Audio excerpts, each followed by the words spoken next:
Hey guys, what's up? Enzo Favia here, back at again with another episode of the Under Center podcast. Sorry about that. This is episode number 8, I believe. We were just talking about the Lions free agency period really quickly, just a 5 to 10 minute episode about the Lions. So far, they have signed Nick Collins from the Chicago Bears, defensive tackle, to a 2-year contract. The contract details as of right now are undisclosed, so we don't know how much they're paying him. They paid Jamie Collins on a 3-year. The Jamie Collins linebacker from New England on a 3-year, $30 million contract, and they paid Hal Vaitai from the Philadelphia Eagles, the offensive tackle, on a 5-year, $50 million contract. I'm going to go and just grade each of these 3 signings, just like A to D scale, just let you know what I think about them. If you guys want NFL, like just want broad, like DeAndre Hopkins trade or this and that signing, I can do that. But right now, this is a Lions channel. I'm going to try to keep it short Lions only. So, alright, let's get right into this. First signing was Hal Vaitai, 5 years, $50 million. I don't know how much that money is guaranteed or not yet, but as of right now, I'm going to give it like a B minus, because Hal Vaitai has upside to be a great player, but he also hasn't really put out the film to say he's a really good offensive tackle and deserves $10 million a year. I think you're really getting you're really only, from Rick Wagner's contract, you're getting younger for sure, but you're only losing $1 million. And I guess that's an upgrade. I guess you're getting cheaper technically, but not really over the long run. But for right now, I don't mind it. It's okay. It was an okay signing. I think they overpaid a little bit for him, but it is what it is. Lions need to get an offensive tackle to replace Rick Wagner. I think he replaces him. I just don't know to what level he does replace him at, because I know that Terrell Crosby is not a starting right tackle in the NFL, but man, you can't be paying guys like $10 million a year if they've only had maybe a full year starting experience ever. So, alright, so I'm going to give that a B minus. Solid signing, nothing spectacular, solid signing, overpaid a little bit. I like the player, don't like the money. Next player, Jimmy Collins, New England Patriots linebacker, 3 years, $30 million. I love this player for Matt Patricia's defense, as his best years of his career were with Matt Patricia. But I just don't really love the money. Again, I think he can get paid more than this. I think he took I think this is we snagged him and this and that. I think we overpaid a little bit, but not a ton. I know there were other teams interested in Jamie Collins, and bring him to Detroit will bring a veteran leader. It will bring a veteran leader presence to the linebacker room, which we don't really have right now. I guess we do with Devin Kennard. It'll bring a upgrade over Christian Jones. That Devin Kennard has someone else on the opposite side of him who can rush the passer, and he really does rush the passer well. So I'm really excited to see what he does in the Lions uniform. I have just a little bit too much money for me right now. I think that they could have paid him a little bit less, but it is what it is. I like the player. So far, I'm going to give that a B plus signing. I think that's a good player. Just a little bit too much money, but a guy you know what you're going to get from a tackling machine, a guy who can rush the passer a little bit, just be an effective overall player on that defense. And then you look at the third signing, and I'm trying to keep this brief, 4 minutes, 5 minutes, something like that. Just a little bit of something so you can, if you don't know much about these signings, I can let you know what I think about them. You can make your own opinion, whatever. Final signing is right now Nick Collins. His name is Nick Collins from the Chicago Bears. Defensive tackle, had a pretty good year last year as an interior defensive lineman, 3-4 ending. I think he can do a little bit of both. I'm not 100% sure, though. I didn't watch a ton of Bears last year, only when they played the Lions. I know this guy's pretty good, though. He had a couple of sacks last year. He had 4, 5, something like that. So, pretty good for sure. But, like I said, just excited to see what he can do in the Lions uniform. I don't know if he'll be a depth guy, a rotational guy, or they plan on having him start. No idea.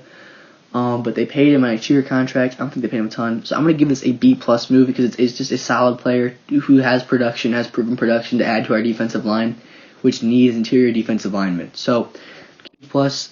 And I don't think they paid him a ton of money either, so it's another upside to it. So as of right now, if you're going to ask me who I think we should still sign, I think we should try and go out and sign. Ooh, it's a tough one. I'm thinking cornerback, so I'm thinking I don't even know right now. I'm thinking corner.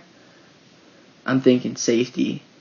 I'm thinking you try and bring in a safety if you don't bring Tavon Wilson back. I think you try and go out and get a safety, because you don't really know what what's his name, Will Harris from Boston College is going to do yet. I think you bring a safety over a 1 or 2 year contract. I think you try and address corner whether that's with signing like a Chris Harris. I don't really want Chris Harris. He's old. Or drafting a corner. I guess that could be an option. Also, drafting a Jeff Okudah. But I'm not really sure. I think if you're going to go out and address the rest of the pre-agency period, I think you try and maybe bring in a receiver for cheap. Just a guy who can play. And I think you try. Not a receiver. You don't bring in a receiver. This is a too deep a receiver class. I think you don't bring in a running back. I think you leave running back and receiver for the draft. Try and address corner, maybe a little bit more linebacker, maybe middle linebacker. Try and bring in like a depth guy there.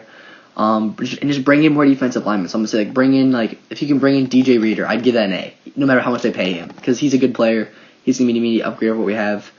I think laying out the steps of this rest of this offseason, I think you go into free agency, try and address corner. I think you try and address safety. I think you just keep loading up on D-line. I think you try and address the middle linebacker a little bit. I think with those things done, I think you'll be all right. I don't even know if you need to address middle linebacker as bad now, because Jelani Tavai can play inside with Jared Davis. And now you have Jamie Collins. He can play outside and he can play inside. So really, I think your starting linebackers are set, but it doesn't hurt bringing depth guys. Obviously, guys get hurt, but I think go into the rest of this offseason and maybe bring in some depth guys at linebacker. Bring in defensive linemen, and then you try and bring in maybe a starting caliber corner. I'm trying to think who's still available. I know James Bradbury and Jones are both gone, but there's definitely some guys who would still be pretty good, like maybe Trey Waynes from Minnesota, someone like that. Just bring in like a guy who can start. Opposite Darius Slay, so we don't have to draft Jeff Okudah at 4. Maybe you can take that pick and draft like a Derek Brown if you don't bring a defensive lineman in. There's a multitude of ways this offseason could go, because you're the third overall pick. It opens things up a ton, so really you can go in a multitude of different directions. But I think makes most sense. I think you just try and wait and address corner. If Darius Slay wants to leave, you have another guy who can play. If Darius Slay wants to stay, it doesn't hurt to solidify your cornerback room at all. And then just stuff like that. I think addressing interior offensive line in the draft will be probably an option. I don't know if you want to do it in free agency or not. I think you're going to have to pay dudes too much money. So, like I said, rest of this offseason, you want to address defensive line. Just bring in players. Obviously, you see last year our defensive line depth was good enough, and then it wasn't at all. Bring in corners. Bring in linebackers. Just add depth to the team. I think we try and sign a starting caliber corner. Try and maybe sign a starting caliber safety. I think maybe if you can bring in DJ Reader, bring him in. If you can't, I think you wait and draft Derek Brown at 3 or 5 or wherever you trade back.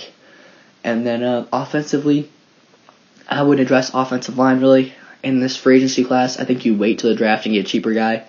Running back, same thing. Just try and wait until you try and get a running back in the draft. And receiver, I think this draft class is way too deep. I think you try and address your defensive free agency a little bit more and bring in some guys for offense in the draft, because this offensive draft is just crazy deep. You have CeeDee Lamb, Jerry Jeudy, Henry Ruggs, Laviska Shenault, T. Higgins, all these receivers. If you want to bring in a receiver, you can probably bring a starting caliber receiver like Jalen Reagor in like the 2nd or 3rd round. So, I mean, that's my point. I think you wait for the offensive players in the draft. Try and address your defense right here, right now, and get some players Matt Patricia can work with. All right, guys. That's all I got to say for today. Thank you for listening to the Under Center Podcast, episode number 8, and I'll see you in the next one. Peace.